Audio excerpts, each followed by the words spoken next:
Welcome to Planning Phase Syndicate. This is episode 67. This is the last sleep till Galactics. I guess it's not technically the last sleep. I got 3 more days before I leave for Galactics this year. Very excited. Going to be able to hopefully cast a little bit as well as play and meet a bunch of cool people. So if you're there and you see me, I typically wear this stupid hat, or I'll be wearing a black shirt because that's what I almost always wear. Say hi. I'll happily hang out with you, grab a beer maybe, or a soda, whatever floats your boat. But tonight I wanted to discuss a little bit about the last prep work that you could be doing on your road to Galactics. You've probably been practicing for months and months and months, and now's the time where we just kind of want to talk a little bit about what we feel the top decks will be. We're going to make some predictions. The guys are going to have to predict what they feel is going to happen and who's going to win. And then we're also going to talk a little bit about a large tournament that just happened in Spain that was like a 50-person store showdown. Obviously, they're prepping because 50 people at a store showdown, which is crazy amount. I don't think I've ever seen over 30 at the ones I attend. But we're going to talk a little bit about their list. Probably not go into depth on the list, but we're going to talk a little about the list. And then, if that isn't enough, we actually have 4 new lists that'll round out our last list before Galactics. Kind of some things that we think maybe off meta liars that might actually still be fun to play, and possibly could be competitive. With that being said, Alex is back tonight and joining me. How are you tonight, sir? I'm doing better. I can actually speak this week, so that helps. Don't know what's going on. Just kind of like lost my voice and just was super congested. So my bad. Yeah, and you can't say you were at like a concert or something, right? Like you weren't screaming your heart out. So it's just it's that summer flu crap that's going around. Yeah, just existing. Yeah, fair enough. Also joining us tonight is JJ. Get rid of that Giants hat because it still sucks, and you're going to lose all games but 3 this year. How are you tonight, sir? I'm doing all right, man. I'm having a great time so far. I can't wait for the NFL season to start, man. But been testing some new decks this week. I've updated my Thrawn deck, and I've been having a great time playing that and testing out against some of the new meta that's been coming out. So yeah, just super excited, man. Super stoked. I won't make Galactics this year, but man, I'm super excited to play some more SWU. Awesome. Yeah, it's gonna be a fun weekend. They also had an announcement about that Hoth set, which I don't even know what it is. We're not gonna cover those tonight because I don't know if I care. Yeah. It's like I don't like, but they're gonna make them legal, right? Like they're gonna be legal. So like the question is like, is there gonna be anything in there that's like actually good, or is it just cosmetic? Cosmetic. A lot of it isn't good, but I can see maybe some cards popping up here and there. Yeah, because logically, if FFG goes down their trait, right, like how they always do things, there has to be a couple of cards in there that we're going to want to play so that we buy that stupid set, so we have it. That's what's going to happen. Question is are they going to have showcases in those starter sets? Because if they are, people will chase them. Oh, yeah. Mm-hmm. But we aren't going to cover that tonight. I didn't really want to get into it. I didn't find anything super exciting, and I didn't spend a lot of time actually going through it. I've spent a lot of my weekend has been spent cleaning my house, as well as my TV died randomly on me. So I had to go buy a new TV. So that was super fun. That was definitely an unexpected expense that I did not want to pay for this weekend. Especially right before going to Vegas. So, but I got a new used TV, I guess. Like I bought one of those open box TVs because it was like $300 cheaper, and figured if it gets me a couple years, at least like that's good. Generally, they're just like display models, right? So it's like, they've been used a lot, but not like abused. They've just been on. So.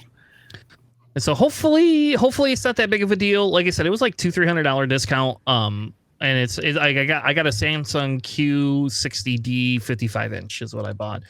That was what was recommended to me. It has like a better audio system in it, so you don't have to use a sound bar supposedly. And it's 4K. It's my first 4K TV. So I'll just say that. Like I haven't bought a TV in over 10 years. So The last TV I owned, I had for almost 11 years, and then it was a year old when I got it from my father-in-law. So it lasted quite a while. And we refused to replace it until it died, and then it died in the middle of Friday night, and I was very sad because we were in the middle of watching the new What's Always Sunny, and it died. Oh man, yeah. We had to switch to my computer, so that was super fun. But other than that, I haven't done a lot. Other than I've been practicing for Galactics, so don't know what I'm bringing yet. If that's not a surprise to anybody, it is not Trench though. What a shame. I decided there is somebody bringing Trench. By the way, I got to tag her tonight. Oh yeah. Because she's bringing Trench, and like I was like, well, I got a deck. Let me get you our updated list. How about that? And then you messaged it to me, and I was like, oh, okay, well, it's even better. So I'll tag her tonight afterwards and be like, hey, by the way, we covered this new deck that we had that we've tweaked. So, but yeah, she's bringing it. I was like, well, hopefully I don't get paired with you at all because I do not want to get paired with you. It's some resupplies, man. That's it. Why? It just wrecks everything. It's great. Yeah, if I can get through 2 games. So why don't we begin? I guess let's begin with our Road to Galactics. So our Academy training tonight will be covering last-minute tips, deck list discussions as you are preparing. By now, you probably know most of this stuff, but I just thought it would be fun to cover because I did not know your record resets for day 2. So if you play in day 1, you have to get 18 points. And that's basically 5 wins and 3 draws is what you have to have. Or you could get 3 wins if you want, or 6 wins if you want, and then call it a day. And normally your records don't reset, right? So like normally whatever you have goes into day 2, but in this case they are not taking your record. So my goal is to get 4 wins at minimum. For day 1, and then ID, and then I'll play the last round after I've had a couple of drinks. That's kind of what I want to do. Just like go hang out. Yeah, that's a good plan. And I plan on ID, and if I see anybody, any of my friends there, anybody from Michigan, if anybody from Michigan goes and we get paired up, even round 1, let's just ID, call it a day. Yeah, I guess it's not collusion if you announce it a week beforehand, right? Yeah. It's not collusion at all. Because I don't know who I'm going to meet there. So, but I guess so. So essentially, you have a 15% chance. Day 1 people, there'll be 15% roughly of the people from day 1 that'll get into day 2. So my belief is that's roughly going to be around 330 people, and there has to be at least 200 to 300 day 1 buys. So I'm guessing day 2 tournament will be around 600 to 700 people, similar to what your regionals have seemed to have been. And that's the same thing. If you want to get into day 3, all you have to do is get 18 points again, but your record will carry over. So, so lots of SWU. So let's talk a little bit about the leaders. These are the leaders that have been popping up all over the place. Trench is not on here, Alex, because nobody's playing Trench. So maybe you should fly out to Vegas and play Trench. Honestly, I would actually probably be playing either Kaz or Trench if I was going to play in Worlds. Yeah, and so we haven't seen a lot of Kaz. So I think Vader's popping up. I think there will be Avar Chris's there, but is it like the best deck? I just know that it's one, kind of like started to top things. Han's obviously the big bad guru guy. Yoda is actually a really solid deck. I had played Yoda quite a bit. The whole Ray shenanigans thing is super fun. It's like basically you can deal 2 damage to a unit. Seems pretty good. And base, yeah. I don't even care about the base. I really just care about playing the unit. That's the important part, is the base. Yeah, so you could just cycle your Rays. I don't know, like 15 turn timer, baby. Yeah. So I like it. I think Yoda's actually a decent deck. Anakin has obviously picked up a lot. Rey Talzin has made the top, which of course I think we knew Talzin was going to be there. Kylo is throwing his hat in the ring for that green villain slot. There's a rumor that a lot of people are going to be bringing that to Worlds as well because they feel it's a great counter to Force Throw. So I don't know, but I do know that Kylo is on the rise. We'll talk a little bit more about Kylo, and then obviously there's the Gars and the Cad Banes and the Quinlins and the Boba Fett's, and I think Boba Fett definitely will be there. I don't know. What do you guys think? You think I missed any leaders? Is there any leaders in here that kind of were missed that are possibly popping up recently? I mean, I still think you gotta keep an eye out for those outliers, like those leaders that aren't like commonly used but are still have the potential to do well. I know I probably have my bias for it, but I think Thrawn is still very, very strong, especially with some of the new cards that came out from Legends of the Force. But also, I think some of the decks that are updated, like Gar Saxon, definitely gets a nice little buff from having all these additional units, or even the Hero Boba.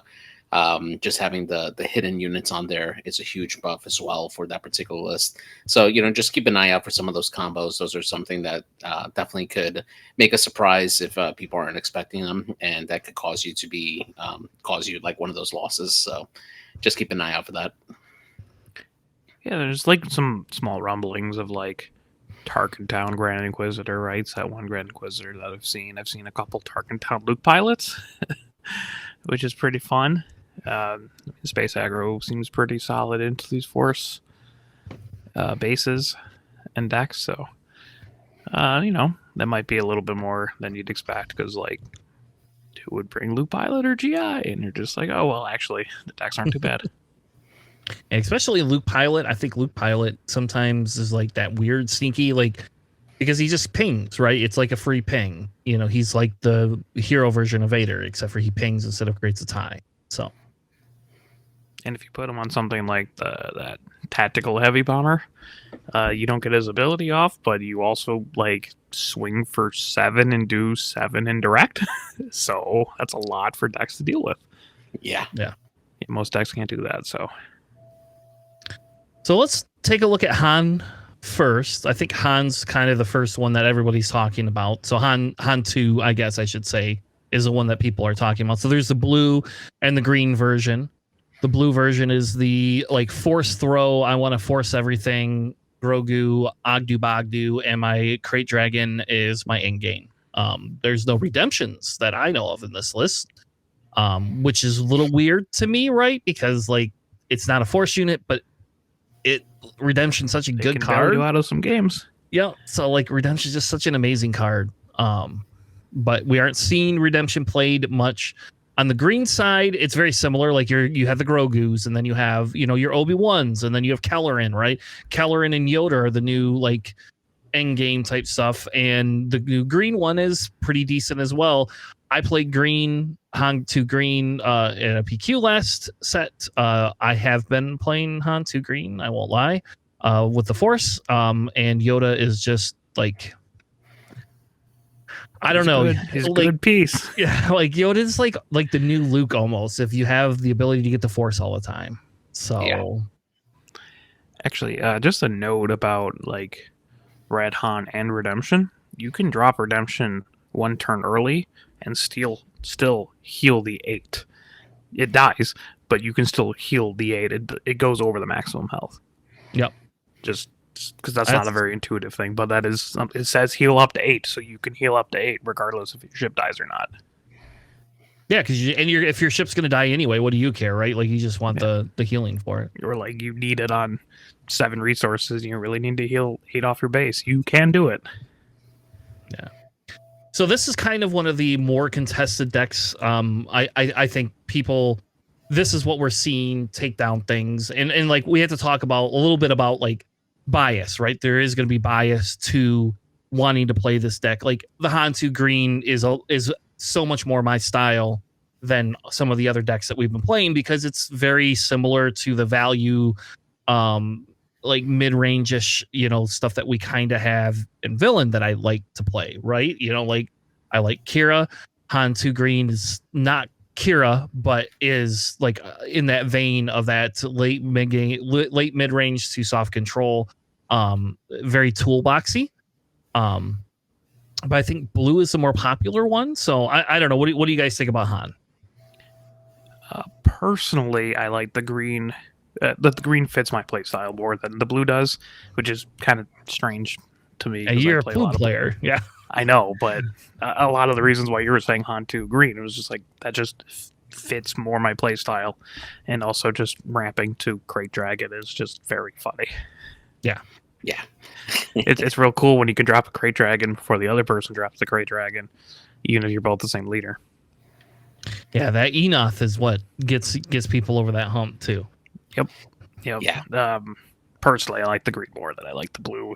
Again, very strange coming from me. I just don't think the blue has enough it like doesn't have enough control for my liking, I guess.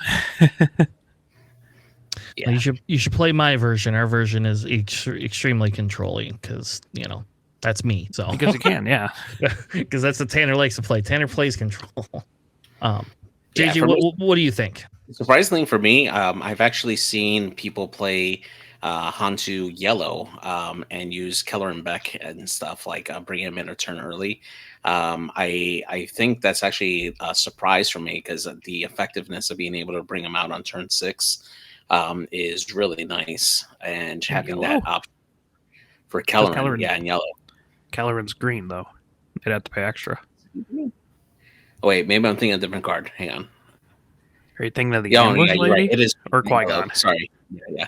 I'm thinking yellow Han. I'm sorry. No, it's Setsu Han. One Han is what but you're yeah, thinking. no. Okay. But yeah, Keller and Beck on Han 2 is actually pretty nice. I like that a lot. I think that is something that's probably going to be the mainstay on that particular card because you just have so many good options in green with Han to throw out. You have a lot of great like low cost cards that you can throw out on turn 1, particularly like those clone troopers that have that bounty on them. I mean, you just have a really great economic unit that you could you could put several out on turn 1 and have a really good offense just to start, and that helps you set up the rest of the game. So yeah, Han's definitely going to see a lot of play, I think. Yeah, and I think the big thing is understanding when you should be force throwing Han versus when you shouldn't. Keeping Han off of force is a huge thing. I think that's the big thing. I think the biggest issue is because they could play some of the bigger units, even though this set got more aggressive units, right? Han's playing them cheaper without having to, resource that card, which is kind of what Han 1 from set 1 really was like. But in this meta, I don't know if you want to play Han set 1 as much because resourcing that extra card just opens you up to not having cards. It makes it a lot worse. Even though there is card draw, but you don't get Key and Kelleran in the same deck like you do here because that's the thing. Yeah, because Han's yellow. Yes. Yeah, I mean, Kiadi Moody, the red one, is kind of what is the linchpin of the deck because it allows you to force for yourself with a little bit less penalty of dumping 2 cards out of your hand when you could just draw 2. So you get a little bit more flexibility with that, and then just you should probably generate the force at some point before you play them. Your first turn unit's usually a force unit. Sometimes it's Octo. So be it, but a lot of times it's Rogu or Yaddle or Adi or whatever. So getting the force and then just drawing 2 for basically free is pretty nice. Yep. The next deck I wanted to kind of cover is Telzin, because I think Telzin is going to be one of the higher represented decks there. For the fact that it's new. I have stopped testing Telzin, but I'm tempted to go back to Telzin because I should be getting my showcase here any day now. JJ. It was not here Friday, by the way. No, seriously? No. Oh man, that's rough. Sorry. Dude. Yes. So hopefully it comes Monday. I am still on the fence on Telzin in terms of gameplay. I think Telzin is really good, but Telzin is very predictable in what she wants to do, more so than Han. Han's very toolboxy. She's this weird anti-aggro, but then switches to aggro halfway through. I don't know. I don't know how to explain it. She's not really a good control deck, at least in the red version, as much as you would think. Yeah. She's good at slowing the game down until she could burst. It's kind of what the blue red seems to me. Yeah. A lot of people are running Fallen Lightsaber with her. So as that's a thing, like, so you got to watch out for that. That's like not something people are not going to do. And they can play like the bigger thing that they like to do is they'll play that Secret Sage turn 1 and then play that stupid lightsaber. And now you have a shielded 5/5 that does 1 damage across the board. Who would have known my hyperspace lightsaber or fallen lightsabers might be worth something now. I remember when I collected those for my Maul deck that never took off. There's also a green version, and so I think the big thing is if you look at the core of the deck, the core of both the decks are very similar. You're looking to play Talzin's Assassin, Night Sister Warrior. Old Daka I think is more red version than the green version. Yeah. Just because there's a couple other more Night Sisters in the red version, but I have seen people play Old Daka in the green version as well. You can still do that. And Old Daka actually she's really not that bad, to be perfectly 6/6 for 5. Like she's pretty good just without her ability. Like, so just based on her own, she's a really decent, like, I don't know. It's like the Poe of the set without being the Poe of the set, right? It's more the set 3 Anakin. Right, where he is a 6/6 for 5, but he's got like coordinate draw card, right? So that's a little bit less attainable. Yes. Also, you can Old Daka your Talzin. She doesn't come back, but you can just kill her if you wanted to. All right. Is there a reason you would do that? Literally no reason why you'd ever do that. I guess maybe if they entrench Talzin and you want it unentrenched at some point, I guess. I just found that funny because I was reading the card like pre-release, and I'm just like, oh, I can kill my leader. That's awesome. I don't want to, but I can. So on the green side, they're looking to play the Mauls, Vaders. They probably could play either Vader. Eighth Brother is now becoming a little bit more of a staple because of the ambush, that 5/7 ambush for 6, is really, really good. I've not seen a ton of Anakins in this deck, in either of the decks, but I don't know why you wouldn't be running Anakin, but I mean, there's other things that I'd rather run. like the Eighth Brother, I think, is more useful than the Anakin in like the green version of this. You're already giving out a bunch of negatives, right? So giving another stack of 3 negatives might kill something, but it's a little superfluous. I'd rather have the multiple 5/7 ambushes with Eighth Brother and like Green Vader, and then also Maul, right? And it makes sense if you're giving them a bunch of negatives and then ambushing into them. Your guys tend to live more, so I can see the argument for not having Anakin as much. There's not a lot of like heroic cards if you really want to go down the Anakin hole for that. Yeah. And I think the big thing in this side of it, right, is with both of these decks is they're looking to control your board for the very early game for the most part, and then they're looking to push their damage in the mid game. So I guess they're technically, a mid-range deck, but it just never feels like it because of how they're accomplishing what they want. So yeah. I will say that this is a huge deck that you should definitely be preparing for. If you do not know how Mother Talzin works, you have to pay attention to that, because a lot of the way some of her stuff will work is like if you have, let's say you have Grievous. I don't know who's running Grievous, but if you have a Grievous on the board, I was running Grievous, sorry. If you have a Grievous on the board, and then you have Mother Talzin's Assassin, like that can kill a Grievous, right? She can give it the -3/-3, swing in, use the Force, yada, yada, yada. There's a lot of different things that allow it to do. So this deck, specifically the red, really thrives on Force. The green is a little bit less Force intuitive, or intensive, I guess, as the red one is. So the green one feels more green blue villainy than the red version does. So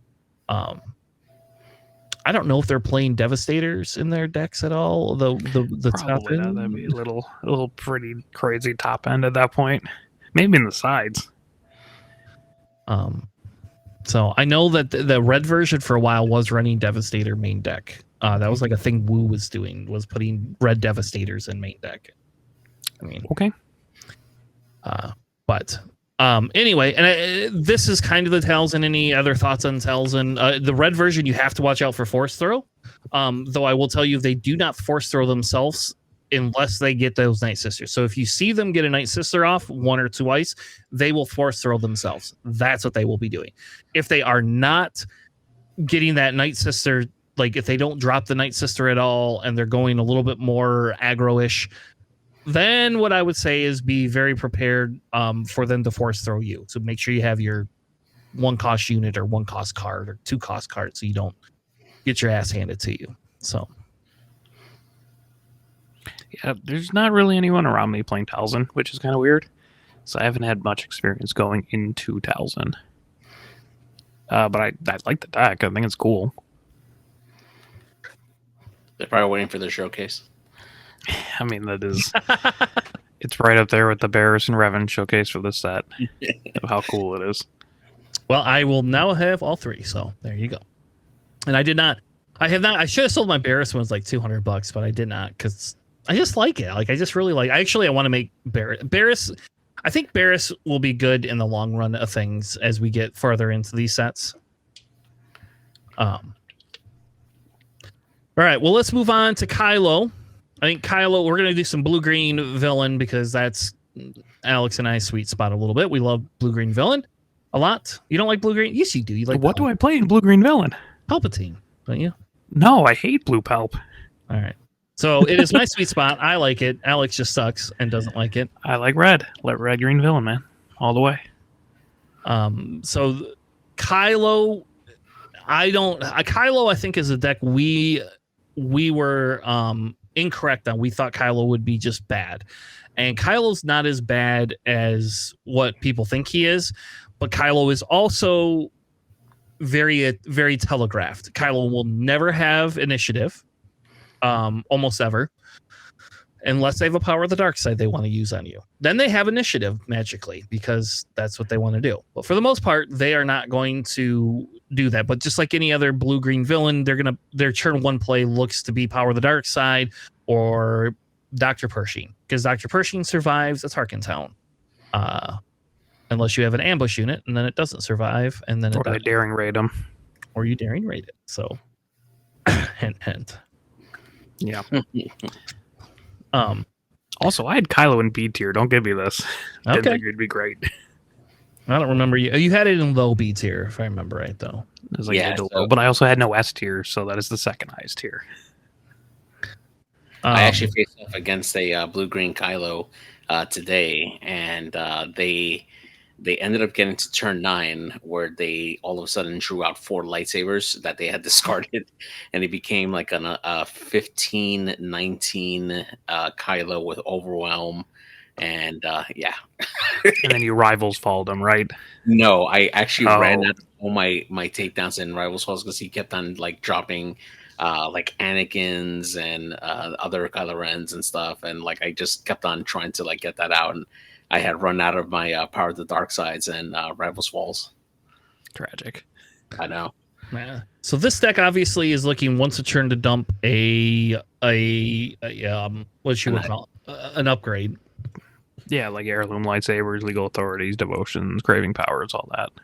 Yes, those are the more popular ones. There is some other ones, and I do know that there's a yellow variant of this going around and a red variant. I don't think the red variant is as good when it comes to the upgrade piece at all, but it is a lot more aggro based, and it can be a lot more aggressive than either of these are. But that devotion is great. Like, okay, can we just wax a little poetic on the fact that like Kylo lets us play all these cards we have never gotten to play. Like, just period. Like, who played Legal Authority? Who thought that was going to be a card that you would ever play ever because it does something? I played Legal Authority in some of my decks. All right. Well, you are the only one. And I mean, you can just capture anything less power than you. If you're playing Pied, you just steal whatever you need out of the ground. I played in my Pied deck. Okay. Well, you're the only one then. Nobody else does. So it's not a very well played card. But it's kind of cool. We get to do that. If you're looking at the Data Vault version, the deck is basically Kira, but with Kylo as your leader. That the only difference is they're running more upgrades than Kira is. Where Kira runs more removal, Kylo's going to run no more upgrades, and their end game is Kylo in the data vault into an Avenger or a Devastator. That's typically what it is. They want Kylo. Kylo will wipe the board for them. Essentially, usually you have 2 legal authorities and a craving power in there, and you just need 9 resources, and you can take them all out, take everything out. The ECL version is looking to send Anakin or Vader into you. That's it. Mainly Vader. It is literally what that deck wants to do is ECL a Vader into you. So if you sit down next to a Kylo ECL and they ramp, you just got to remember that, like, get a little Vader figure and put it on the table, or a little ticking timer and like little piece, and goes, okay, yep, I'm going to click this up every time until I know, oh, yep, I'm going to get Vadered. Because they are going to Vader you. That is like so predictable. It's not even funny.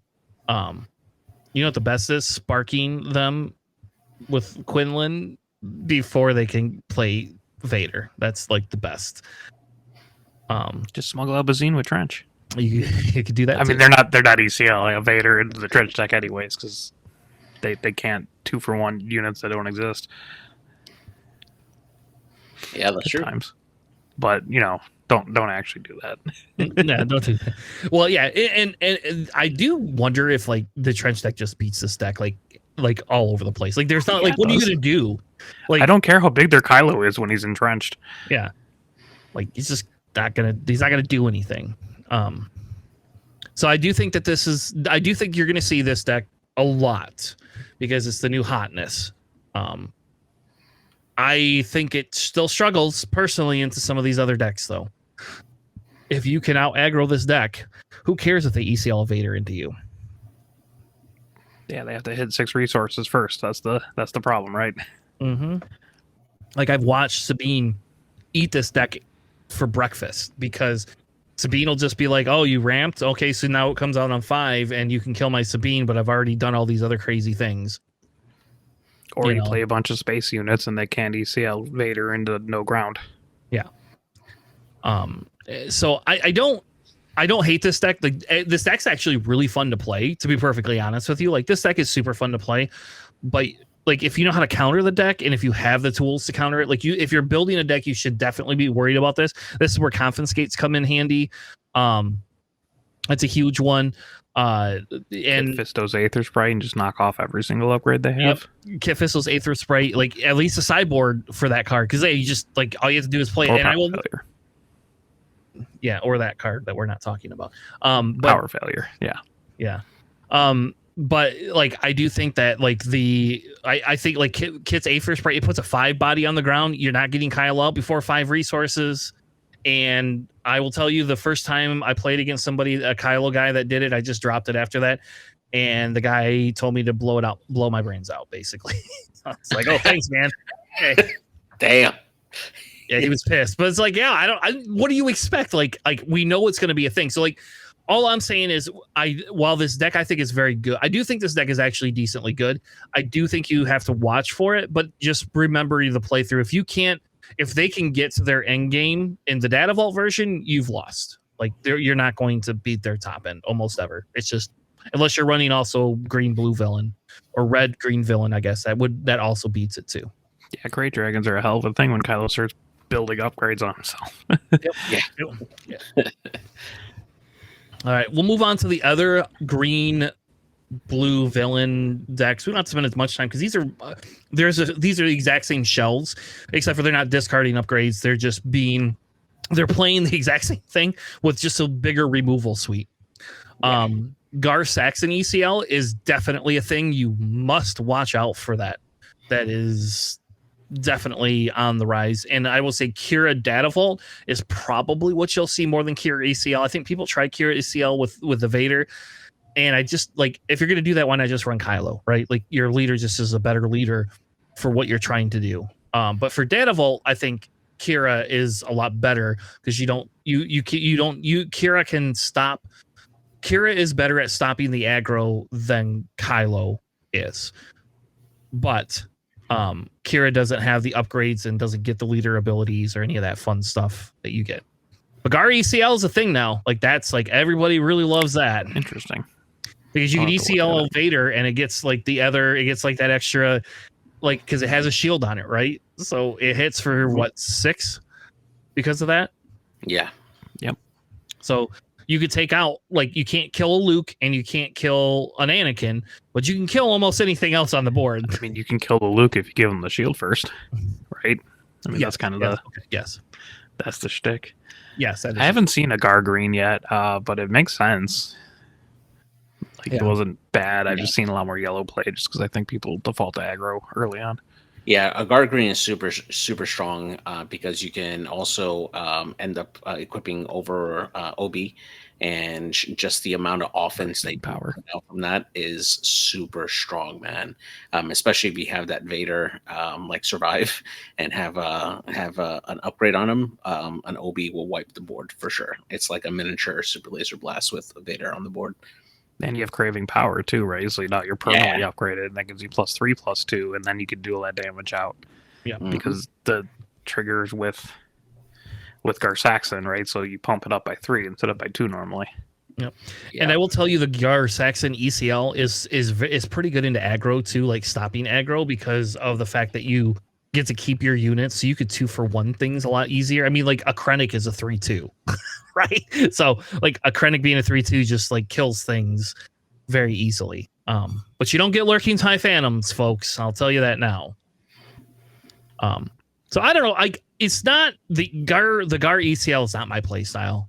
I'll just state it now. That's not my. If I want to play more aggro-y or more tempo aggro, I'm not playing Gar ECL. It's not. Again, it's fun.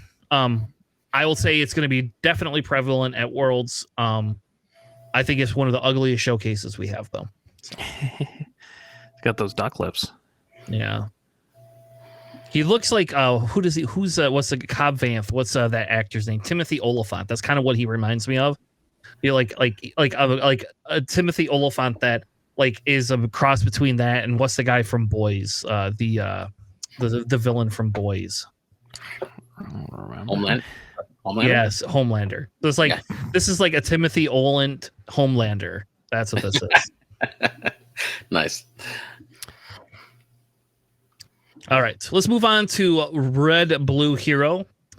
Alex, definitely you should be excited about this. Your boy Yoda, boy Anakin, everybody's just Ray's here. They're not in the correct color, right? You know, like Bray Blue's a lot better, but yeah, I still think blue and then green, then red, but okay. Yeah. I think people don't play Ray Blue like we play Ray Blue though. So I tried playing Ray Blue. Actually, that was high in my testing officially for Worlds, and it does well when it does well, and people don't know how to play against it, but it does still struggle a tiny bit against certain things. I mean, no deck's unbeatable except for Trench, right? So yeah. That's because Trench doesn't play the game. Yeah, Trench doesn't play. Yeah, you and I play completely separate games when we play this Trench. Yep. I don't care how many things you can try to kill my units with. I've only got 9 of them in a deck.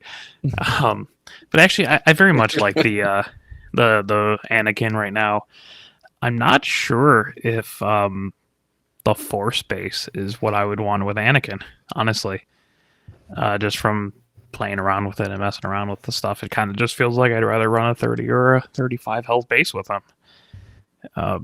Just because, like, if you're doing Force stuff, I think there's other better leaders for that. Although Anakin does trade up very well into things like Han and Kylo deck, like, you know, anything with lots of health that they drop, you just like boom, my Yaddle swings for 4, or my Jedi Starfighter in space, it swings for 4 because it does 1 damage on attack, and that's really disgusting. So I very much enjoy the Anakin deck. Red Ray has always been like a thing. Yeah, I mean, tried and true if you played it in second set there. And actually, I haven't played around with Yoda Red yet. It's on my list of things to build. And my locals have been playing Green Yoda, so you know, a little bit different there. You get a bunch of different stuff, but you know, Red Blue Hero is pretty solid. Yep. So when all three of these decks are looking to do a couple different things. Anakin is looking to trade with you like all the time. Like Anakin wants to trade with you. He wants to get the Force. He wants to be able to play Red Force events. He's going to probably pillage you. I'm not 100% sure why people are running pillage main deck still, but I do know like the red blue hero suite, like it is something I've seen more in the Anakin and Yoda versions. And I think Yoda is just because Yoda likes to go to the late game more. Key is obviously the middle finger to that, but I don't know. Like it is something that, you know, like it does work. Pillage works well against like Kylo, even because if they only got 3 cards in their hand and they still have to pitch 2, it doesn't matter if they pitch a upgrade, they can't use Kylo's ability. And if they don't pitch the upgrade, then you know, like what are you playing, right? You know, like so pillage does work into the control, and I feel that Anakin has shifted. I'm not seeing a lot of Colossus play. With Anakin, I'm seeing more of the either the Force base or just a straight 30 health base. But I am seeing a lot of pillages, and like they're looking to be able to flip Anakin and then just dump a lightsaber on him. I have seen Yoda's lightsaber very prevalent in the Yoda deck, obviously. So people like the Yoda piece to it. But and again, I would all question, like, could you run Tarkin Town with Yoda and it still be good? I don't know. So, but I think you have to watch out for these. If they aren't running a Force base, the things on the left you will not see. You will not see Chariots. Obviously, you're not going to see Chariot, Kiatis, Mace. No. I mean, you'll still probably see Rey in the red Yodas, right? Because you don't necessarily need the Force base for that. Yeah. She's just good, period, for that aspect. So yeah, who knows when you can just do 2 damage to a unit and 2 to a base. That just every turn it seems pretty solid. Yeah. I mean, you need some other cards to actually do that, but you know, you can probably do that easily enough. Basically the way you see it is once they start cycling through that's when you like, if you haven't seen them show you array, you have to be worried because it's coming. It's gonna come. Like Yoda will cycle cards very fast. It will happen, baby. And like they're even kind of running C3POs now, which is hilarious because like you should always run C3POs and Yoda. You always know what the top card of your deck is because you put it there. Sometimes it's only if somebody dies. Leaves play. Yeah. But yeah, I mean, like if they're not killing your units and you're not killing their units, I guess. Sure, but yeah, you know, Yoda comes out on 7. You should probably work on killing their stuff. Yeah. Their top ends are obviously crates, Luke's. That's usually the big top ends. Redemption's a big one. If they're not running the Force base, you'll see Redemptions. One of them was running like an off color or like a Force Lightning the other day. So I guess that kind of works if you're running Anakins in those. But Anakin doesn't seem to be as prevalent even in the Anakin deck. Like people are running Anakin, but it's not as prevalent, ironically enough. Like I would put it in there for thematic sake. But do we have an Anakin's lightsaber? We don't have an Anakin's lightsaber, do we? Yeah, that's sad. We should have an Anakin's lightsaber. FFG, where are you on this? Yeah, I mean, play Anakin's lightsaber and instantly kills everything that's at 1 cost because they're all the younglings. That's the Mark II. That's the one he gets after it gets destroyed. No, sorry. Upgraded lightsaber then. All right, well, let's move on to aggro. Aggro is kind of the next beast that you're going to see there. So Gar Yellow, very popular right now is Gar Yellow. It made some stuff. Vader, I think Vader's going to be there whether it's good or not in this meta. I'm not saying I think it's bad deck. I just don't know if it's the deck you want to bring to Worlds. If you want to get to day 2 only, you could probably bring Vader and you'll get to day 2. If you want to do anything in day 2, you probably don't want Vader. But and I'm one of the people that, like, I was one of the first people to run that deck, and I'm saying this, you know. But Vader will be there. Quinlan has shifted from a discard style play to aggro now. So Quinlan's now an aggro deck, I guess. I love Quinlan, and Quinlan is on my list. I have a Quinlan showcase, so Quinlan's very close to my heart.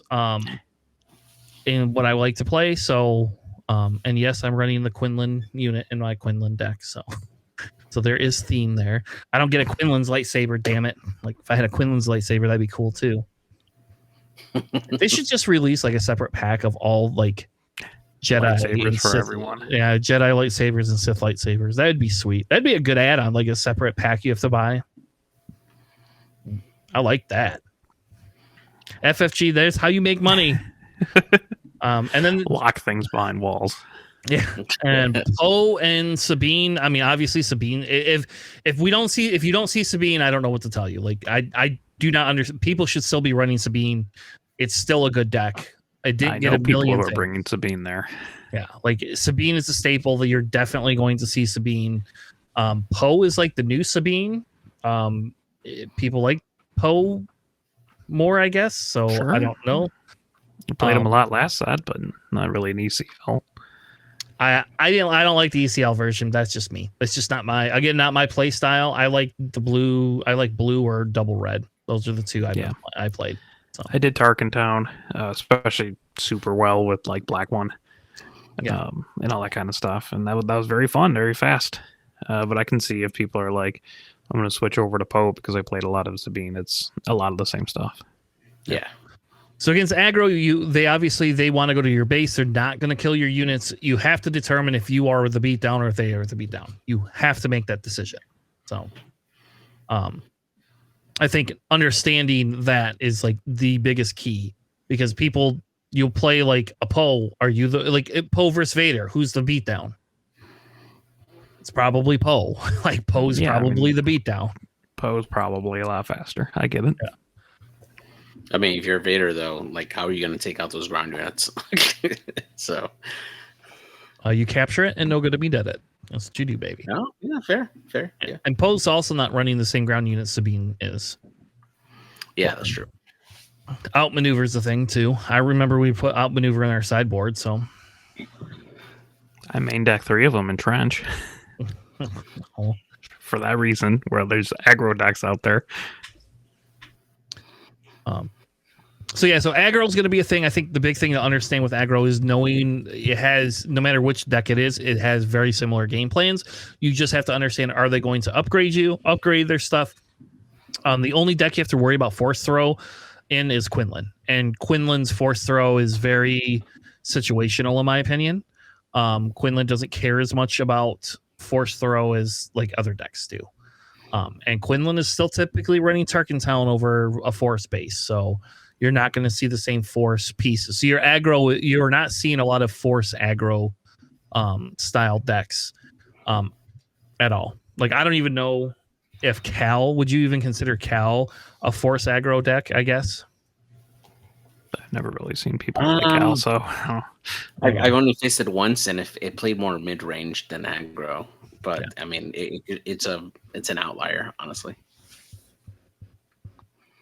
Yeah, that haven't had the experience. I wish I could help there.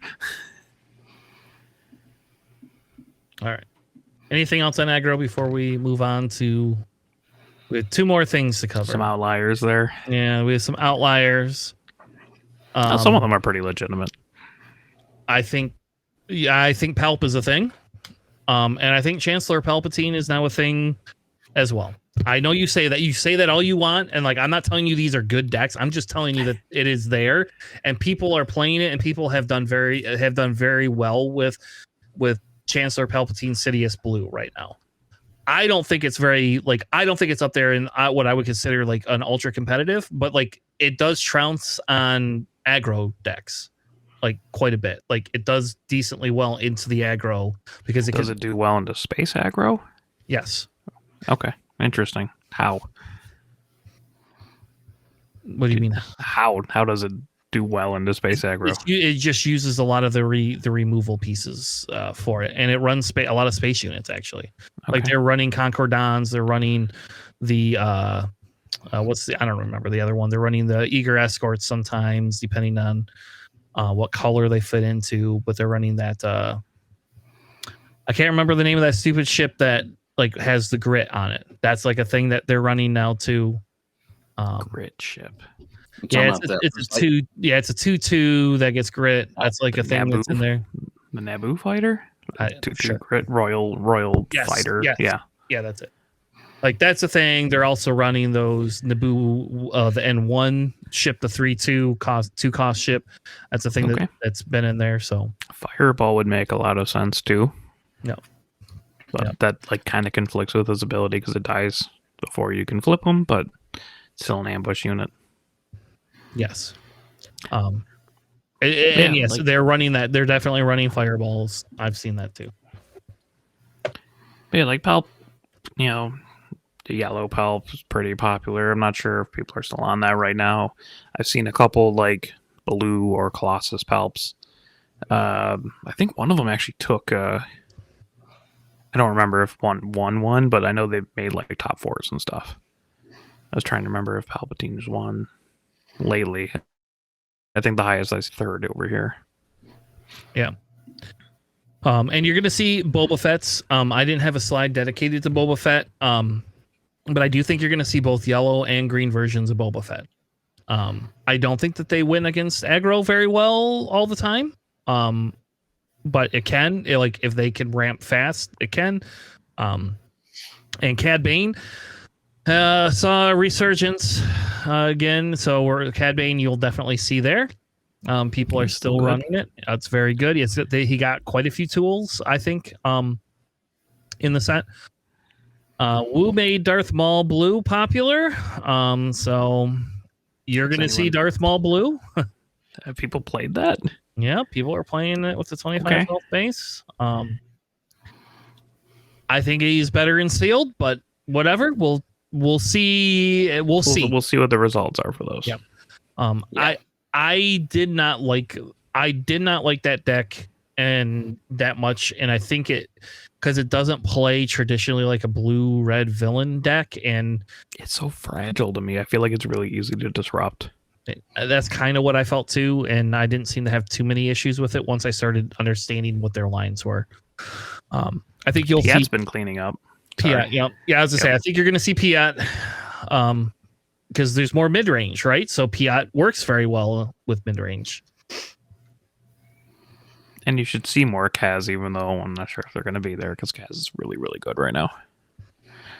Yeah, I think you'll see more Kaz. I think there will be Kaz. I think people are playing Kaz. Good. So, any decks or anything else that we missed for some of these? I think the big thing is do you really genuinely think Palpatine can like be playable, like, or even Avar Chris in this meta? Like, if there's going to be aggro there, like, do you really think Palpatine could be good? And if you do, like, if we go to day 2, like, right, and there's only 600 people, can you just play Palpatine if you already have a day 1 buy, right? Like, because then you don't have to worry as much about all the aggro. I don't think. Yeah, there's a lot of mid-range stuff, right? There's not a lot of the aggro you see is like either Sabine or like space aggro. I don't really see too much in between.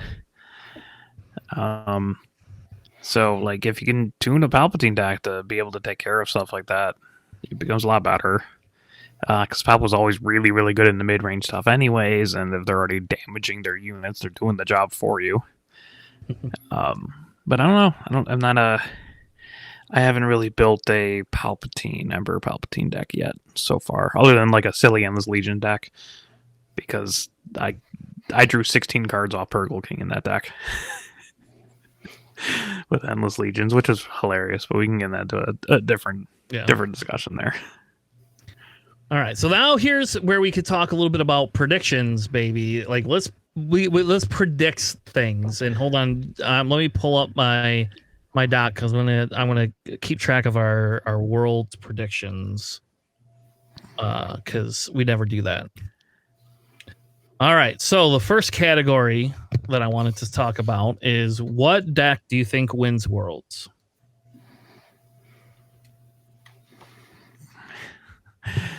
JJ, you're first. Know. I'll pick on JJ first. JJ, you're gonna give me an answer first. Let's see. So I think I'm gonna give it to Quinlan. I think Quinlan has a lot of options. He's just good overall. He can go into a lot of different decks, and you can build him very well. I think if I'm going to pick a color, I'm probably gonna do Kinlan green. What? That's Oh, okay. JJ, why are you doing? Nobody's running green right now. No one. you know what? I just have a feeling that it's going to be the dark horse. You got a lot of great Okay. force units. Pairs very well with it. You already have Asajj and Killen in red. That goes very well in that particular deck. That works very well with him. You do have some light ramp that helps you bring out some of those units faster. If you want to, you can always put that on the sideboard. You do have timely interventions, which plays into like being more aggressive with Kinlan if you want to as well. To like bring out those units out there quickly if you need to. I don't know if they would necessarily go with like an ECL right off the bat, but I think that it has enough legs to deal with a lot of the newer decks, newer leaders, and take it all the way. I mean, if you can take out your opponent's base quicker and still deal a ton of damage to their units, I think you're going to be in a good spot. And there are a lot of great lightsabers out there for Kinlan when he deploys that can make him a beast, and a lot of great forces to support it as well. Quick correction: you cannot play Quinlan and Asajj in green. Just as an FYI, it does not work. It does not. I guarantee you, it does not work. Yeah, it doesn't work. You're right. But still, even without them, there's still a lot of great units in green. Yeah. All right. Alex, do you have yours or you want me to do mine?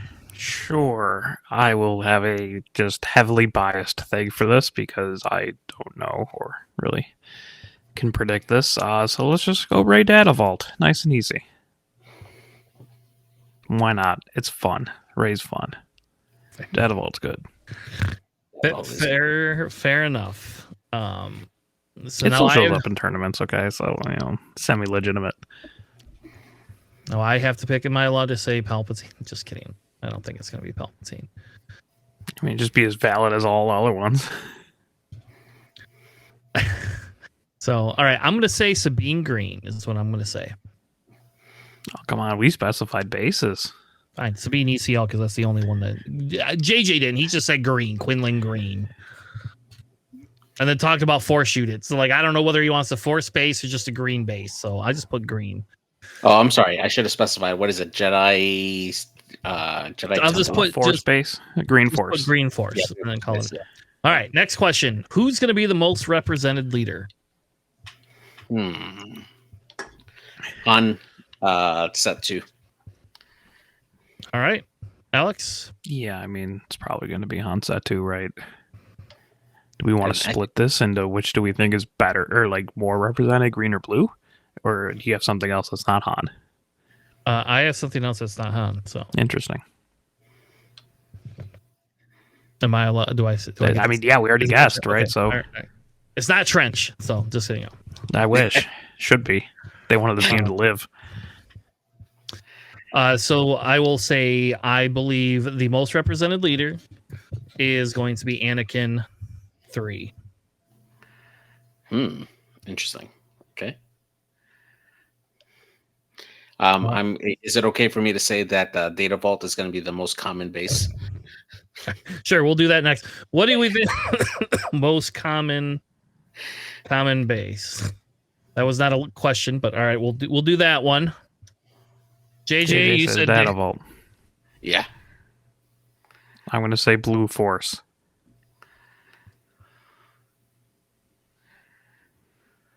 But not like the 25 health one, the 28 health one.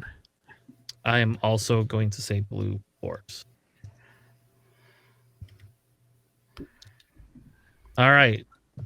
And the next one I have is what leader do you think will overperform their slot? So again, let's say Trench has 2 decks that won or that go, and one of them makes day 2. That would be finalist and the champion. Yeah.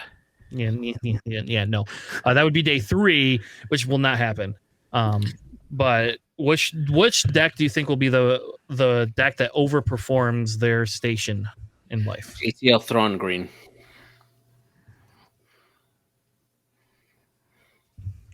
Okay. Thrawn for green. Okay. Alex? P at red. Oh, that's good. Yeah, PS. That or like Cad Bane, right? And those are my options. Yeah, that's good. I like it. I'm gonna guess Quinlan Tarkentown for that. All right. Any other predictions for worlds we want to cover? Who's gonna win Worlds? Oh yeah, who's gonna win? Who do you think? I could always default to my default answer of Duncan Howard, right? But You who knows if he's even going? Is he actually going? Howard, I don't know. I would assume so. I mean, I think Paul Heaver's going too, right? So Paul Heaver is definitely going. Is Joshua Freeman Birch going? Because that would be my real answer. I think he is. I don't even know who that is. He's a guy from Europe. He popularized Ray Data Vault and then also won with Kira. Or Yoda? Yoda against Kira. No, it was the other way around. He won with Kira against Yoda. Fantastic player also in my play group, so I'm going to go with him. JFB. What is his name? Joshua Friedman Birch. Or JFB. Yeah. All right, JJ, who are you going with? Duncan Howard. Duncan Howard, I have to. Be easy. You gotta. What happens if he Chris Allen? Chris Allen, I don't know if Chris Allen's going to be there. Yeah. Hey, if Duncan Howard's not there, JJ is going with Paul Heaver. Okay. I think that's a very fair. I got to go local, man. I got to go local. Yeah. It'd be hilarious if Paul just won like 3 worlds off rip. Just like he did in I know, X-Wing. right?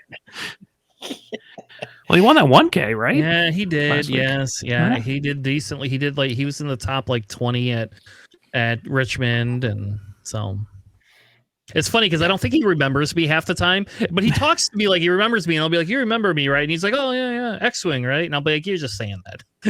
I don't think he genuinely remembers. We played each other I don't know how many damn times, and we hung out together, we played duels or something like that before too. He's I don't know how he doesn't remember me, but maybe he does. Maybe I'm just saying this, and he he really does remember me, and he'll be offended. I was on 2 podcasts with him.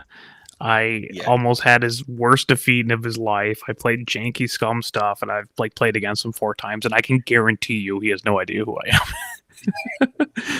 So many faces. I know. And it's funny. We've hung out with Staniszewski and all that. Yeah. Sorry. Yeah, I don't know who. I don't really have a prediction for who's going to win Worlds. I don't know. Do I just say myself? Am I allowed to say myself? You can bet on yourself. I mean, I don't think it's going to happen, but I mean, you won with Trench. That's it. You know what? I'm going to go with John. There you go. I'm just going to go with John from my locals. What is his? I don't know his last name. McLean. It's not. Damn, that would have been cool. John from locals. All right, cool. That's what I'm doing. I'm just going with John and saying fuck it. That guy. It'll be funny because when I see him at Worlds, he's the one that won our PQ in Excel. So I believe he's in my playtest group somewhere. I don't know. All right. Any other predictions? John Pomeroy? Yes. There you go. I'll just put John from locals. One random prediction. There's going to be at least 2 set defining rulings from the judges at Worlds that's going to change interactions. Okay, say that again. Doing a waylay. There's going to be at least 2 judge rulings on interactions for Legends of the Force that are going to change the way the game plays. What do you mean by that? I mean, there's going to be do what the interaction card says, right? And yeah, exactly. But the judge is going to rule in a totally different way and be like, oh, well, now we got to put you're calling 2 major judge incorrect calls, is what you're saying. Yes, exactly. Oh, yeah. All right. I will say, I'm going to say 1 angle shoot on stream. Yes. My prediction is just mine's an easy. I shouldn't even do these things because I'm boring. My prediction, which will definitely become right, is that Tanner is going to get stoned and go play Woo. Is that legal in Vegas? Yep, I looked it up. Okay, good. I 100% Here looked they- it up. It's legal Yeah. here, so let's. I I have looked to up ask. the closest place to the hotel I'm going to as well. And so I documented in my little journal thing, I documented how far it is and whether I want to walk or just pay the Uber to Hit sit this there. despo at this time. Yeah, because like I land at like 3:30 or something like that. And I'm gonna want to go to the convention hall, but I'm gonna want to go to the thing. And I know once I get to the convention hall, I'm just gonna be there. Like I'm not gonna leave. I'm gonna hang out. I'm gonna meet people. Like that's what's gonna happen. So we'll be I'm just saying, stoned. if you get triggered and you decide to leave, I know that for sure. There are casinos that are playing Uno right now for money. I know. My wife told me that too, and I was like, "Yep, I think I'll go play Uno, but I'll probably get more pissed off, like because that game is Draw crazy." four. That's wild. All right. Well, let's move on. We got some new lists. Let's talk some new lists, folks. Right? We can do that. Yeah. All Do right. people want us to talk about this list? I don't know. I don't care. Like I like new lists. I think they're fun. I even stopped looking. I breaking the episodes up. I even stopped looking at views at this point. I just post the new lists that we have because I think they're fun. Like I think it's fun. I agree. I love making stuff. I broke last week's list up into villain and hero so that they were separated. We did them separate. Yeah. So yeah, I agree with you. Actually, that was like the big thing in Destiny was list building, right? Like that was part of the draw for Destiny was we had the list building, and like we're getting to the point now with Set 5 that we can build lists that have such variety to them that there isn't, in my opinion, a wrong or right answer. The reason you're seeing Kanan, for example, is I played against a Kanan a couple days ago, and I asked the guy for the list, and I tweaked the list and started playing it, and it's actually pretty good. It's a better list than it is, and I stopped playing the Force Space. There you go, Alex. I stopped playing the Force Space with them, so no longer. I'm playing Data Vault, but yeah, it's just me because I just like Data Vault. I just play I like way too many cards to include it. But anyway, so we have some lists. The first one we're gonna do is we got Alex has updated his trench list. So let's go through your updated trench list. I got it to a svelte 53 cards. Okay. I know you're down to cards. I'm just like Pershings don't need it, Avengers don't need it, whatever. So this has 9 units. It has a 62% chance to draw a unit in its starting hand. Just one, not even first turn plays. I love it. Yeah. So this is just trench heart control. I have a blast playing it. Bystanders have a blast watching it. The other person doesn't. My bad. But yeah, it's Trench Colossus. What it does is just outlast your opponent until they just don't have cards anymore. But now that a lot of things have 4 health, I end up just milling people now, which is convenient. So it's got triple restock, triple enticing reward, triple top target, triple Bazine, triple entrenched, 1 tech, so you never lose to other hard control. Double, I'm your father. Triple merciless contest, triple outmaneuver, triple power of the dark side, triple frozen carbonite, double perilous position, double fell the dragon, triple search your feelings, triple vigilance, triple no glory, triple bounty hunter crew, double evacuate, triple super laser blast, and double annihilator. In the sideboard, I got triple takedown. Sideboard's still a work in progress. We're going to see what happens. Triple takedown, double direct hit, triple waylay, and double imprisoned. Mostly because there's a lot more crate dragons out now. So I would like not to take damage to my base while I'm finding a way to out that thing. So Imprison just makes it lose all of its abilities. Doesn't get any. So I can do things like Imprison, take 2 damage, and then like froze it and carbonite it or entrench it or something where I turn off the ability. That's the important part. I mean, I found myself actually pretty low health most of these times, so usually it's like I'll just no glory it or something and eat the 5. But yeah, it outlasts your opponent. There's a lot of cool new unique units that are being played on turn 1. So like enticing reward and top target are very legitimate targets, and you just outlast your opponent. This thing really goes when it's at 13 or 14 resources. Yeah. Your goal is at minimum to hit 12, no questions asked. That way you can double vigilance in a turn, which is the sweet spot. Right, it's mostly bounty hunter crew pick up the vigilance, play the vigilance, and do it again next turn. But yeah, Yeah, it's really fun. The triple outmaneuver main deck is very good into aggro things. Vader can't generate a TIE Fighter token if he never attacks. So, I haven't tested into...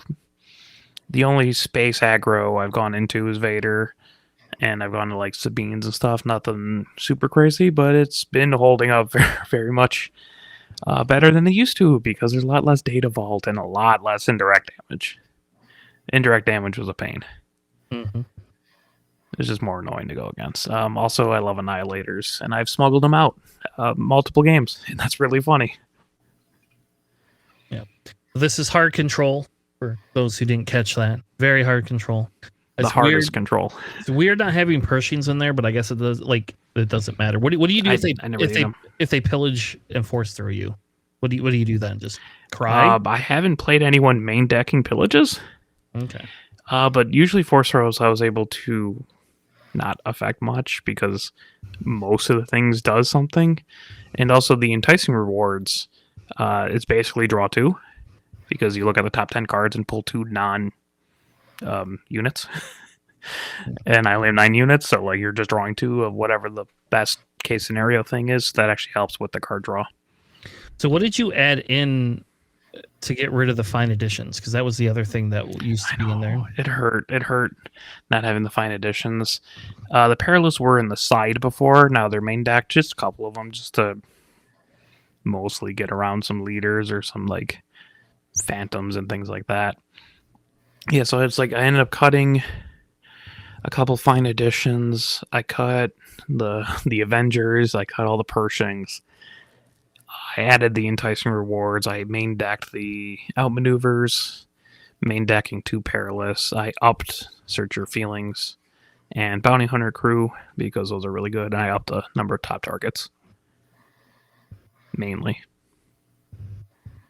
And the sideboard's still a work in progress. Like I'm not sure if I need triple takedown. It could just be like a third Fell the Dragon. But generally, you just do whatever you want with this deck anyway. So once you super laser blast their board, you usually can cruise. Wouldn't recommend anyone play this deck or play against it, but it's fun and I love it. All right, let's move on. The next deck that we have is a Kanan Green Data Vault. You could run this just as a regular green Data Vault, and we could talk about which cards you would cut. I actually just found that this deck was super fun. That stupid Loth Wolf is a pain in the butt. Like, oh my gosh, is that thing a pain in the butt? And like, I wonder if like, okay, so when you play that, you just can shield it, right? Like if you have the resources, you play it, you can shield it, and you just always shield it if they don't kill it. Like so they have to waste removal to kill that thing almost every time. Like 2 for 1, yeah. Like it just almost always has to. Otherwise, like it just sits there and like you don't care. Like you don't even have to worry about like thinking whether you want to swing with it. You literally just set it there. Like, do you want to shield it? Is the only question you ever have. Is that? That's it. Yeah, shades of my raid deck there. It's just like, I can get through my Shielded Sentinel while I do other things. Yep. This deck focuses pretty heavily on the creature synergy piece of Kanan's ability. Like I said earlier, somebody played this deck against my Han Blue deck, and we were playing against it, and like this deck was really fun to play against. Like, and so then I was like, all right, well now I'm going to take it, and like I changed a bunch of things. And the sideboard, just ignore the sideboard. That's just old stuff that he had in there. That's not the sideboard I would keep. But that'd be an illegal sideboard to keep anyway, so it's 14 cards. But yeah. So that's just some of the stuff I pulled out of his deck that I kept that I wanted to remember for it. But essentially, we'll go through it. It is 3 Timelies, 2 Gungis, 2 Heras, 3 Loth Wolves, 3 Minox, 3 of the Vulptex. Is that how you say that, JJ? I just call it Vulpix, like the Pokemon. All right. 3 Entrenched, 3 Blue Leaders, 3 Kanan, 3 Grogu, 2 of the Sabine's Tie, 3 Resupply, 3 Kanan, 3 fells, 2 takedowns, 3 of the Purgles, 3 of the Pterodex, is I think that's how you say them. 2 of the 5 cost ghosts, 2 rivals fall, 3 Lukes, and just for JJ, I mean, he had 1 in his deck, but I put the Purgle King. No, JJ said that was like his favorite card. I love the Purgle King. It's so cool. Everything about it's great. So more playable. So I put the Purgle King in there, like, because they have to answer it if you play. Like, if you play it, like, it just restores 4. So I don't know, like, it just does that, and then I mean, that finishes games. Yep, 2 Mythosaurs, more or less not because of the fact that not cool. It's just because it's cool, yeah. And like you could put Zillow Beast in that slot, like it. I think I'd rather have Zillow over Mythosaur, but Mythosaur's cool. It's probably better as Zillow Beast is, especially in this meta with ground units. But it's still, I just wanted to put that one in there. But you wouldn't be able to make Kanan a Mandalorian. I know. Well, my Kanan usually dies before that. So it doesn't matter. That would be very much more normal, but yes. And then 2 Nebulas. So, and he was only playing 1 Nebula when we played against him, and I was like, you should add more Nebulas. Like, you should at least be running 2, man. Like, because he wiped my board, and I was like, oh fuck! Somebody figured out you could play Nebula Ignition now. Damn it! Right? Like, it wasn't just me. Yeah, I was like, remember when we did it in Ray? And then like I was like, it's like I always think about it. Like, so if I run a deck that's doing upgrades or shielding or whatever, Nebula Ignition is an auto include now. And then like he ran it because like all this stuff had shields on it, and I was like, damn it. I guess not all of it, but most of it did. So there's also other things you could do, like Sabine's Masterpiece goes out experience, right? Mm-hmm. So like, and so does Azra, and a couple other things you could do, upgrade one of your dudes with Entrench kind of thing. So, and this deck shove Hera in something. You can shove Hera in something, which works out super well. Put Hera on a ghost, and not only is it thematic, but it works out very well because now that ghost is permanently upgraded, and everything is now Sentinel. Your Spectres are Sentinels, and they all have Restore 1. Yeah, and so it works out like it's not the best thing in the whole wide world, right? Like we should actually probably go back and look at a Hera deck again, Hera leader deck. I think that would be kind of fun. We should put one together, Alex, and actually test it, make sure it works. But we should do that. Let's go through a Hera deck. Like I really like the Hera theme piece. But one of the neat things that he did is he used the Grogu to move damage off of my Agobagu. So it just sat there. it just sat there. I was like, all right, well, cool. If you're a Kaz, that wouldn't matter. If you were Kaz, it wouldn't matter. But you wouldn't be running Kaz Data Vault either. Like you would never do that. That would be nuts.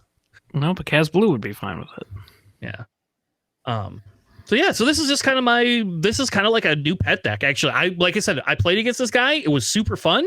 He was very kind and sent me his list, and I do have his original list that I will not share outside of my group, but this is kind of like what's the version it morphed into, and like he had a force-based list, and so like we could go back to that list. I saved it so I could go back to it and maybe create a force version of this. I just don't know if it'll work or not. I like this one. It's fun. It looks cool. But yeah, this like I played it a couple times and it's just super fun. Like you don't win every time. It's kind of like the Lando list. Like it's really niche and like fun, but I think there's something to this list, and there's something to Kanan that we just haven't discovered everything for it yet. And I think once they ban Force Throw, I think Kanan's going to be able to come out of the woodwork here. So, yeah. Anyway, so there you go. All right. Next up on the list is JJ. You have a Asajj green deck. Misspelled Asajj there, JJ. What's up with that? So I wanted to update this here mainly because I happened to play against an Asajj on a random pickup game, and then I was like, I actually haven't looked at Asajj since the new set, so I wanted to like include some items that are in here. The main focus of this deck is using the hidden abilities for some of these units that come in, and it works really, really well because if you can set it up correctly, you can have a unit that's hidden deployed the first turn, then the following turn you can deploy use an event, and then then attack with the hidden unit they had already set up from the previous turn. So kind of like a 1-2 combo. So let me run down the list here. So we got a Science Ventress with green base. We got 2 copies of McClunky, 3 copies of Shoot First, 3 Aura Sings, 3 Bib Fortunas, 2 Surprise Strikes, 2 3 Lessons, 3 copies of the Banking Clan Shuttle, 3 Boba Fett's, 3 Shin Hatis, 2, now there are 2 of them, 3 Forlums, 3 Dooku's, 3 Jabba the Hutts, 3 Balin Skulls, 3 Boss, 3 Zuckuses, 3 Overwhelming Barrages, and 3 Aya Sidons. And then on the sideboard, I have one more 3 Lessons.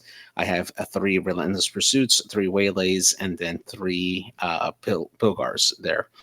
Now the nice little combo that I've tested out with this, I've only had limited tests with it, but Balin Skull being able to do his ability when he's played is super great. And combination with Dooku, being able to extend out that hidden effect. I chose not to put any Sentinels in here, mainly because I really wanted to focus on the hidden aspects. But this can take out units pretty well, especially with the Forlom Zuckuss combo. And then between Jabba and Bib Fortuna and Bosk, every time that you're playing those event cards with Zacha's ability, you're just really getting extra stuff on it. I have played against decks that did a lot of indirect damage, which, funny enough, I put on Jabba. I've actually gotten him to 7 health and then McClunky him to back, and then him again. Maximum disrespect. Yeah, it's so great when I can do that. It's very rare. I'm usually doing it when he gets like 4 damage. But yeah, it's so fun. I've done quite a bit with this. It is very ground heavy. I wish I could put a little more space units in this. But so far it's been pretty fun on having that hidden unit setup, and your opponent really can't do anything unless they spend like a Power of the Dark Side or something to take them out. But then you have other units that you can bring out later on for that. So it's a pretty like nice deck to kind of do like a 1-2 combo with that. Yeah, this is like an all yellow deck minus your Overwhelming Barrage and Aya Sign-In. So yeah, exactly. It's like that Cad Bane yellow deck that we saw like last set. Like everybody was just running 99% like yellow and then like 1 red card or 2 red cards. I mean, that Overwhelming Barrage is kind of worth it though. I mean, especially if you have a unit that's hidden, you can set it up for the following turn. Like having a Balin or Dooku out on 1 turn and then having them survive because they can't be attacked directly, and then doing an Overwhelming Barrage the following turn, and then attacking with that unit after you play the Overwhelming Barrage. Like it's really good. Yeah, I think one of the big things, like I like the deck, and I think like the only thing, yeah, I say your space presence is a little iffy. Yeah, I rely mainly on the OB to try to deal with that with those units out there, but that's about it. Yeah.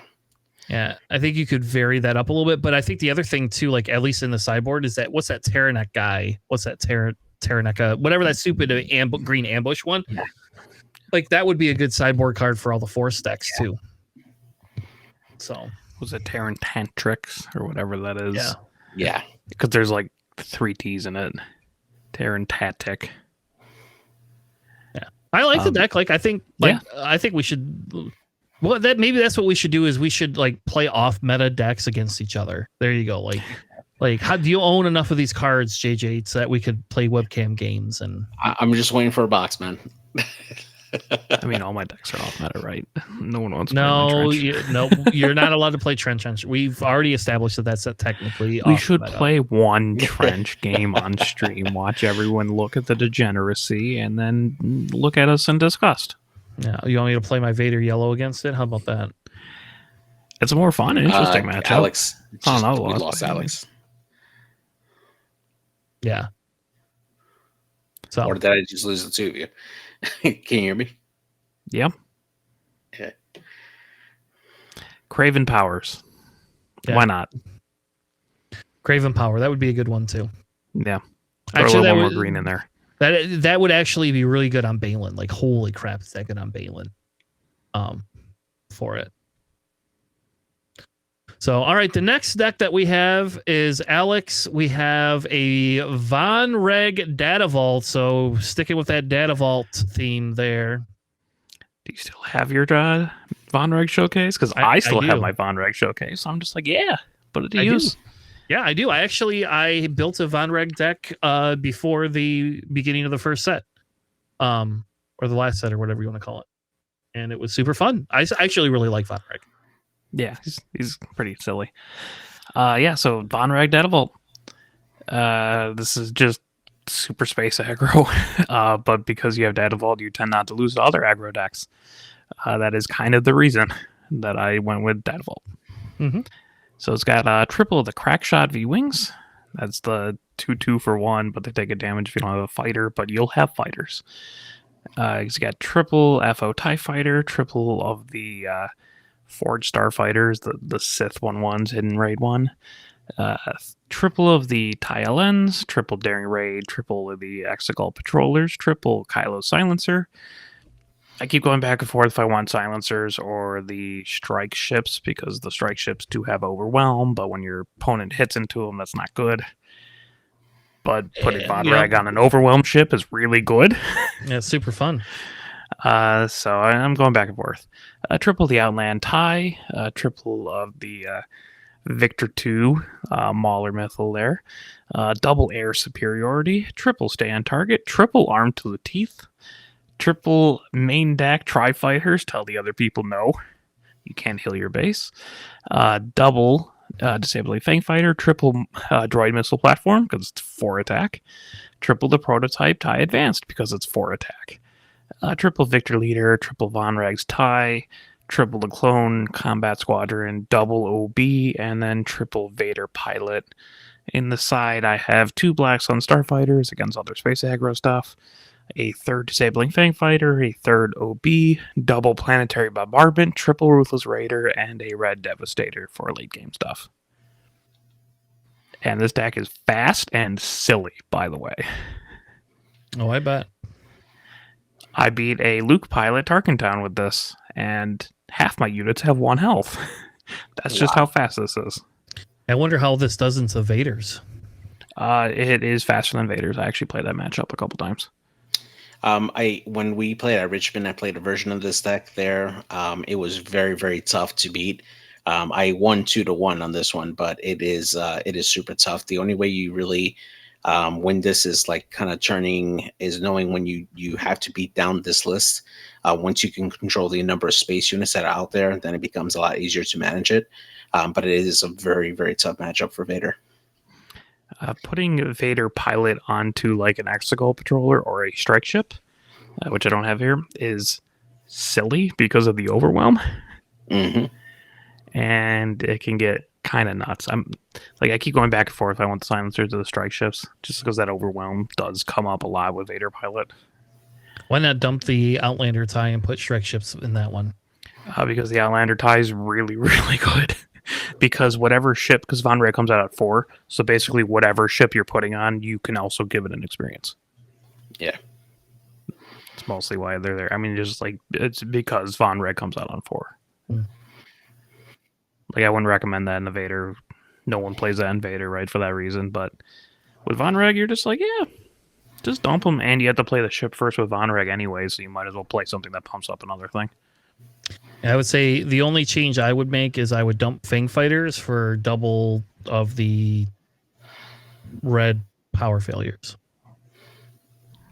I like those better. I don't get Von Reg's abilities with power failures, but I do with the Fang Fighters. I guess. But also, Arm to the Teeth is hilarious, because I did have like a Von Reg stacked on like a Victor Leader, and then just shoved Arm to the Teeth, and they would swing in and give something else 3. Oh my gosh, that's nasty, man. It's a very quick deck. Very fun. Not as fast as Kaz Blue, but faster than Vader. So Vader has to end up controlling your ships, which is kind of awkward. But, you still have access to OB. You still have Vader Pilot. The droid missile platform is hilarious. Actually, both the droid missile and the taps are just like, I play really high attacking things. I played against the Yoda Green. I dropped the Tri-Fighter when he flipped Yoda. He can't restore anymore. Oh, that's great. Love it. But it's very fun. Would recommend. I mean, Space Aggro does really well into force spaces, so if you're tired of losing to force things, try Space Aggro.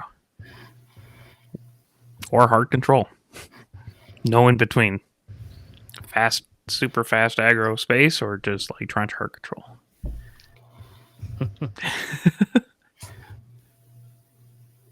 Yeah. But yeah, I'm still also like kind of messing with the sideboard as well. I might like main deck triple OB and like cut a Vader pilot, because like Vader pilot, if you're not going wide, it gets a little bit weird. But I mean, I rarely get up to like 5 resources or 6 resources for the OB to matter, but it does matter occasionally. Yeah, so usually, like, you very rarely need that because you just rather play cards than that. But you know, when you shove Von Reg into like a 4 attack ship, and then next turn you OB for 9, it gets pretty silly.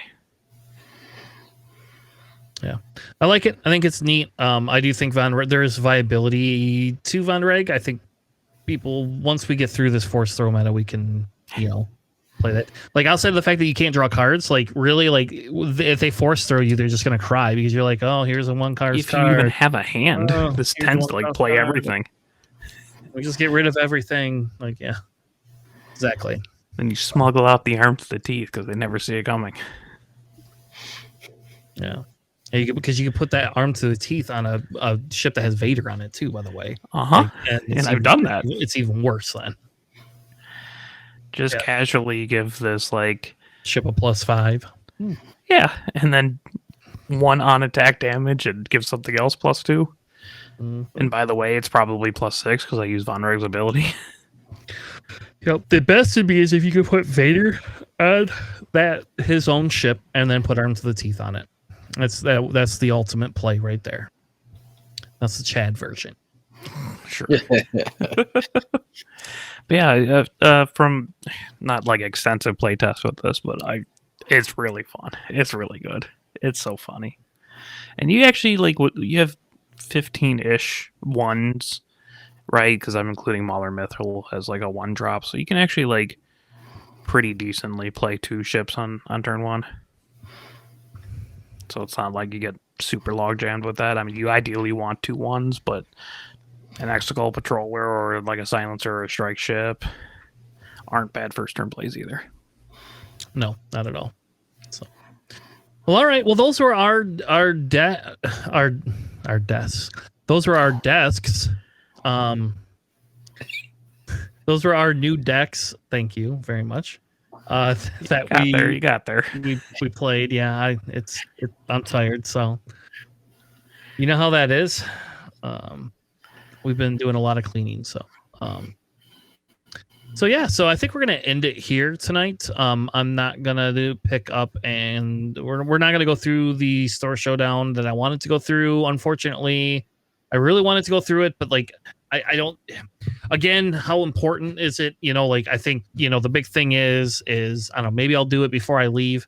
Maybe I won't. I don't know. Like I want to cash out tonight early. It works for me. So that way I can make sure I get all my stuff done that I need to get done and cleaned up. I have to go do some laundry, and stuff like that anyway. So the big thing though is if I give you the short version of it is there's a 2 green list. You should, if you don't know what that list is, you should be looking at it. That's going to be typically what you're going to see. The Cad Bane one is probably the bigger one that you want to go after because Cad Bane is going to be more prevalent now because 2 or 3 of them made top cut there. And so I think that's the big thing to go through. And then if you really want to see the Talzin list, you're welcome to see the Talzin list. So, but it has heroic sacrifice, which is interesting. I mean, it's for the Anakin, right? But like, it is interesting. It's actually what. So I guess I don't know if I'm supposed to say my testing for my group, but like that was what we were playing in Asajj was heroic sacrifice. And that's what we were playing in Talzin was heroic sacrifice because it's just if I'm gonna have to pay 3 for something, I get another card out of it.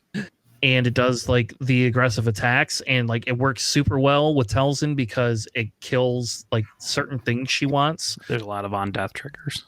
Yeah. And so like we were using it and it is It's not as good, but it's great for fucking force throw too. You just, I threw it, and guess what? Now I got an Anakin online. Sucks to be you guys. And if you're playing like blue yellow villainy, Bamboozle's always a good option because you can just pitch a yellow card and then play that, and it's free, and you get a benefit out of it, and you get the Anakin thing. You're ahead of your trench deck. Yeah, my Bamboozle and my trench deck. There you go. That's what you need, baby. No, I don't want to return their leaders back. I want to keep them out. I want to entrench them so they can't do anything. You know how? So Justin was playing a Quinlan deck, right? Which is uniquely annoying against trench because Qui-Gon. He was playing Qui-Gon. And that's uniquely annoying in the trench, right? Because you like frozen a carbonite, something just pops it back up with the force. So, man, when he flipped Qui-Gon and I entrenched him immediately, I got pretty cussed out on that one. Yeah. I'm just like, cool, now I can actually do things because I ain't gonna kill your leader. I'm actually delaying playing Super Laser Blast because I'm just like, well, he's not really doing too much right now until I have to SLB him. So sometimes leaders are just better when they're Vader and they're on a ship and you entrenched in. They can't really generate TIE tokens anymore. Yeah. Or like Anakin. Like, Yeah. Not that his units trade up into trench units, but like there's certain leaders that are just better on the field. It's fine. Sabine can't ping my base when she's entrenched. Yeah. That's when you have to use your heroic sacrifice, right? You know, like, oh, we get to draw a card and kill my leader so that I can get my ping back. Yeah, right. See, that's when you play old Daka to kill your own Talzin because I entrenched her with trench. There you go. The one time that you'll ever do that. The one edge case. Oh, man. There you go. You can use your -1 on 0 units. So, Yeah. all right. We're going to wrap it up. We will not be live next Sunday. I will not be home. So maybe I'll be home, but probably not. Technically my flight's Monday morning, but depending on how the weekend goes, I might move it up. But anyway, so we will be back the next week. I don't have a specific date. It'll probably be Tuesday. I just don't know 100% yet. I got so much going on right now with work. So it'll be Tuesday or Wednesday. We will do something, probably maybe like a shorter recap of Worlds. That'll just maybe be a small hour episode. If you are going to Worlds and you want to hang out or you want to see things, you jump in our Discord. You can send us a message. I will check emails. I will check Discord messages. You can tag me. If you're coming from Michigan, you want to hang out too, just let me know. It'll be super fun, I think. So with that being said, thank you all for joining us tonight. Have a good night, and we'll see you on the Flippity Flop. Have a good night, everybody. Thanks for listening.